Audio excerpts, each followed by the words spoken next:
क्या आपने कभी किसी ऐसे गांव के बारे में सुना है जहां एक कुआं ऐसा हो जिससे हर रात रोने की आवाज आती हो? अगर नहीं, तो आज जो कहानी मैं सुनाने जा रहा हूं वो मेरे अपने गांव की है। मेरा नाम राघव है और ये घटना लगभग 5 साल पहले की है। मैं शहर में पढ़ाई करता था, लेकिन गर्मियों की छुट्टियों में हमेशा अपने दादा दादी के गांव भैरवपुर जाया करता था। वह गांव बहुत शांत था, चारों तरफ खेत, कच्चे घर और रात होते ही पूरा गांव अंधेरे में डूब जाता था। लेकिन उस गांव में एक जगह ऐसी थी जिसके पास जाने से लोग डरते थे। वह था पुराना काला कुआं। गांव के लोग कहते थे कि उस कुएं पर किसी ने बहुत साल पहले टोटका किया था और तभी से वहां अजीब घटनाएं होने लगीं। पहले मुझे ये सब बातें झूठी कहानियां लगती थीं, लेकिन जिस रात मैं वहां गया, उस रात के बाद मेरी सोच हमेशा के लिए बदल गई। उस दिन रात का समय था। मैं अपने कमरे में मोबाइल चला रहा था, तभी अचानक बाहर से कुत्तों के जोर जोर से भौंकने की आवाज आने लगी। पूरा गांव जैसे जाग गया था। मैंने खिड़की से बाहर झांका और दूर मुझे हल्की लाल रोशनी दिखाई दी। वह रोशनी काले कुएं की तरफ से आ रही थी। मेरे अंदर अचानक जिज्ञासा जाग गई। मैंने सोचा शायद कोई मजाक कर रहा होगा। मैं धीरे धीरे घर से बाहर निकला। रात पूरी तरह सुनसान थी। आसमान में पूरा चांद था, लेकिन हवा बहुत ठंडी लग रही थी। जैसे जैसे मैं कुएं के पास पहुंचा, मेरा दिल तेज धड़कने लगा, क्योंकि वहां सच में कोई बैठा हुआ था। वह एक औरत थी। उसके सामने जमीन पर लाल कपड़ा बिछा था और उसके ऊपर कुछ अजीब चीजें रखी थीं। नींबू, लाल धागा और एक छोटी गुड़िया। वह औरत धीरे धीरे कुछ मंत्र पढ़ रही थी। मेरे रोंगटे खड़े हो गए। मैंने सोचा शायद कोई टोटका कर रहा है। तभी अचानक उस औरत ने गुड़िया उठाई और उसमें लोहे की कील ठोक दी। उस आवाज से मेरा दिल जैसे रुक गया और तभी वह औरत अचानक जोर से हंसने लगी। मैं डर गया और पीछे हटने लगा, लेकिन तभी उस औरत ने धीरे धीरे अपना सिर मेरी तरफ घुमाया और जो मैंने देखा उसे देखकर मेरी चीख निकल गई, क्योंकि वह औरत कोई और नहीं, मेरी अपनी दादी थी। उनकी आंखें पूरी सफेद हो चुकी थीं और उनके होंठों पर एक अजीब मुस्कान थी। उन्होंने मेरी तरफ देखकर कहा, राघव, तूने देख लिया, अब तू भी इस टोटके का हिस्सा बनेगा। इतना कहते ही अचानक कुएं के अंदर से किसी के रोने की आवाज आने लगी और वह आवाज धीरे धीरे मेरे नाम में बदल गई, राघव। मेरे पैरों से जैसे जमीन खिसक गई और उसी पल किसी ने पीछे से मेरे कंधे पर हाथ रख दिया। मैंने डरते डरते पीछे मुड़कर देखा और जो मैंने देखा उसे देखकर मेरे होश उड़ गए। क्या आपने कभी ऐसा महसूस किया है कि कोई आपको अंधेरे में आपका नाम लेकर बुला रहा हो, लेकिन वहां कोई दिखाई ही न दे? उस रात मेरे साथ बिल्कुल ऐसा ही हुआ। जैसे ही मैंने पीछे मुड़कर देखा, मेरे सामने गांव का बूढ़ा चौकीदार हरिया खड़ा था। उसका चेहरा डर से पीला पड़ चुका था। वह धीरे से बोला, राघव, यहाँ क्या कर रहा है तू? मैं कांपती आवाज में बोला, हरिया काका, दादी यहाँ टोटका कर रही हैं।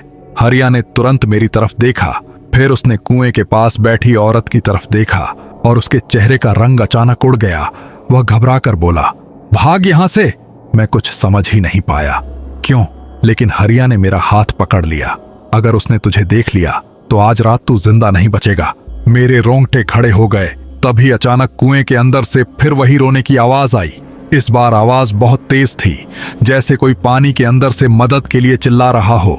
मैं डरते हुए कुएं की तरफ देखने लगा, लेकिन तभी दादी अचानक खड़ी हो गईं। उन्होंने धीरे धीरे हमारी तरफ सिर घुमाया। उनकी आंखें पूरी सफेद थीं और उनके चेहरे पर वही डरावनी मुस्कान। उन्होंने धीमी आवाज में कहा, राघव, तू भाग क्यों रहा है? मेरा दिल जैसे रुक गया। मैंने हरिया की तरफ देखा। हरिया फुसफुसाया, अब देर हो गई। दादी धीरे धीरे हमारी तरफ बढ़ने लगीं, लेकिन उनकी चाल इंसानों जैसी नहीं थी, जैसे वो जमीन को छुए बिना चल रही हों। मैं डर के मारे पीछे हटने लगा। तभी अचानक कुएं के अंदर से पानी में हलचल होने लगी। छप छप छप। मैंने डरते डरते कुएं में झांका और जो मैंने देखा, मेरे पैरों से जैसे जमीन खिसक गई। कुएं के अंदर 3 छोटे हाथ पानी से बाहर आ रहे थे, जैसे कोई बच्चा अंदर से बाहर निकलने की कोशिश कर रहा हो। मैं डर के मारे चिल्ला पड़ा, ये क्या है? हरिया कांपते हुए बोला, ये वही बच्चे हैं जिनकी बलि दी गई थी। मेरी सांस अटक गई। किसने? हरिया ने मेरी तरफ देखा और धीरे से कहा, तेरी दादी ने। मेरे दिमाग में जैसे बिजली गिर गई। नहीं, ये झूठ है। लेकिन तभी दादी जोर से हंसने लगीं। उनकी हंसी सुनकर ऐसा लग रहा था जैसे दो अलग अलग आवाजें एक साथ हंस रही हों। उन्होंने हाथ उठाया और कुएं की तरफ इशारा किया। अचानक कुएं के अंदर का पानी तेजी से घूमने लगा और उसी पल पानी के अंदर से एक काला साया ऊपर आने लगा, जैसे कोई चीज धीरे धीरे बाहर निकल रही हो। मैं डर के मारे पीछे हट गया, लेकिन तभी दादी की आवाज गूंजी, आज 20 साल बाद टोटका पूरा होगा। और अचानक वह काला साया कुएं से बाहर निकल आया। मैंने जैसे ही उसका चेहरा देखा, मेरी चीख निकल गई, क्योंकि वह कोई और नहीं, गांव का हरिया था। लेकिन हरिया तो मेरे बगल में खड़ा था। तो फिर कुएं से बाहर आया हुआ वो कौन था? क्या आपने कभी ऐसा सोचा है कि अगर किसी कुएं में कोई मर जाए तो क्या उसकी आत्मा उसी कुएं में फंस जाती है? उस रात मुझे इस सवाल का जवाब मिलने वाला था, क्योंकि जो चीज अभी अभी कुएं से बाहर आई थी वह बिल्कुल हरिया जैसी दिख रही थी, लेकिन असली हरिया तो मेरे पास ही खड़ा था। मैं डर के मारे पीछे हट गया। मेरी आवाज कांप रही थी, हरिया काका, वो कौन है? हरिया भी कांप रहा था। उसने धीरे से कहा, मैंने कहा था ना, ये कुआं साधारण नहीं है। उधर कुएं से निकला हुआ वो काला साया धीरे धीरे हमारी तरफ बढ़ने लगा। उसकी आंखें पूरी काली थीं और उसके चेहरे पर एक अजीब मुस्कान थी। अचानक उसने अपना सिर तिरछा किया और बिल्कुल हरिया की आवाज में बोला, क्यों पहचान नहीं पाए? मेरे रोंगटे खड़े हो गए। दादी जोर जोर से हंसने लगीं। उनकी हंसी सुनकर ऐसा लग रहा था जैसे कई आवाजें एक साथ हंस रही हों। उन्होंने कहा, ये तो बस शुरुआत है। इतना कहते ही कुएं के अंदर का पानी फिर से तेजी से घूमने लगा। छप छप छप। मैंने डरते डरते फिर कुएं में झांका और इस बार जो मैंने देखा उसे देखकर मेरी सांस रुक गई। कुएं के अंदर 3 छोटे साए खड़े थे। वो धीरे धीरे ऊपर आ रहे थे। कुछ ही सेकंड में वे कुएं के किनारे तक पहुंच गए और फिर तीनों एक साथ कुएं से बाहर निकल आए। वे छोटे छोटे बच्चे थे, लेकिन उनके चेहरे बिल्कुल सफेद थे और आंखें पूरी काली। वे सीधे मेरी तरफ देखने लगे। मेरा दिल इतनी तेज धड़क रहा था कि मुझे लगा अभी बाहर आ जाएगा। मैंने हरिया से पूछा, ये कौन है? हरिया की आवाज कांप रही थी, ये वही बच्चे हैं जिनकी बलि दी गई थी। मेरे पैरों के नीचे से जमीन खिसक गई।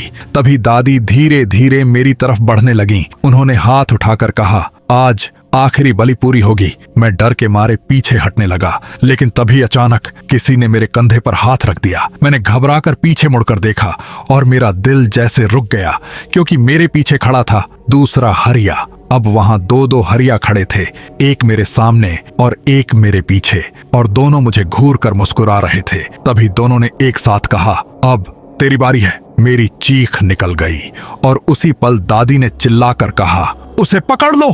तीनों बच्चों के साए अचानक मेरी तरफ दौड़ पड़े और मुझे समझ आ गया कि अगर मैं अभी नहीं भागा तो शायद मैं कभी इस गांव से जिंदा बाहर नहीं जा पाऊंगा। क्या कभी ऐसा हो सकता है कि जो इंसान मर चुका हो वो आपको बचाने वापस आ जाए?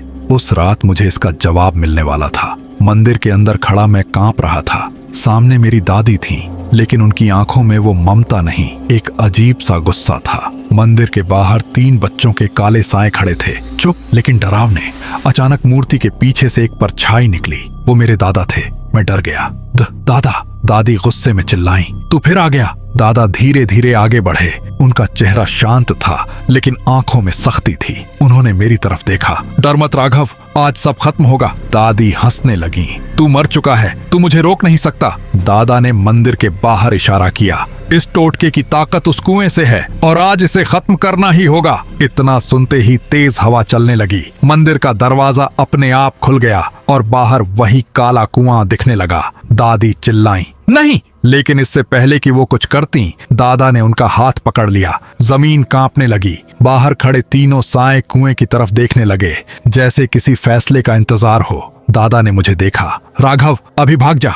मैं दौड़ पड़ा, लेकिन पीछे मुड़कर देखा। दादा दादी को खींचते हुए कुएं की तरफ ले जा रहे थे। दादी चीख रही थीं, मुझे मत ले जा। अचानक कुएं से काला धुआं उठने लगा। तीनों साए दादी के चारों ओर घूमने लगे और एक साथ बोले, अब न्याय होगा। अगले ही पल तेज हवा चली और दादी कुएं के अंदर खिंच गईं। उनकी चीख दूर तक गूंजती रही। फिर सब शांत हो गया। धुआं गायब हो गया। साए भी धीरे धीरे हवा में घुल गए। मैंने कुएं की तरफ देखा। दादा भी गायब थे। उस रात के बाद उस कुएं से कभी कोई आवाज नहीं आई। गांव वालों ने कहा, शाप खत्म हो गया, लेकिन आज भी जब मैं वहां जाता हूं तो सन्नाटे में एक हल्की फुसफुसाहट सुनाई देती है। टोटका कभी पूरी तरह खत्म नहीं होता।